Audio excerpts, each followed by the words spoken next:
সমসাময়িক নানা বিষয় নিয়ে মগবাজার কেন্দ্রীয় কার্যালয়ে জামাত ইসলামীর সংবাদ সম্মেলন।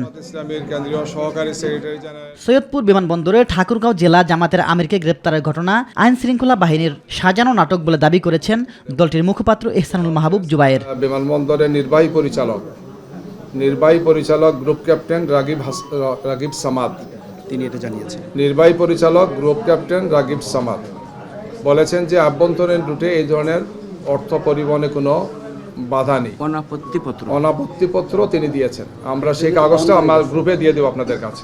সুতরাং এটা বুঝেই যাচ্ছে যে এটা একটা পরিকল্পিতভাবে একটা মোটিভেটেড এবং জামাত ইসলামীকে তার নেতৃবৃন্দকে এটা প্রশ্নবিদ্ধ করার জন্য এই কাজটা করা হয়েছে।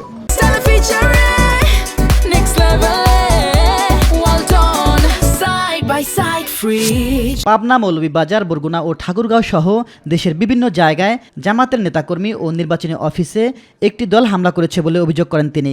নির্বাচনে হেরে যাওয়ার ভয়েই এসব করছে বলেও মন্তব্য করেন জামাতের এই নেতা।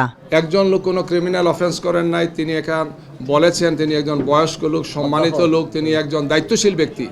এরপরও এটাকে সাজানো মানেই হচ্ছে যে নির্বাচনে যারা হেরে যাচ্ছেন মনে হচ্ছে তারা কোনো না কোনোভাবে জনগণকে বিভ্রান্ত করার জন্য এই ধরনের একটা অসৎ উদ্দেশ্যে কাজগুলো তারা করেছেন।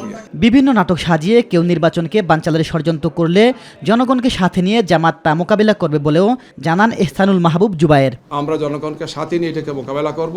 ইলিয়াস মাতবর, মাই টিভি, ঢাকা।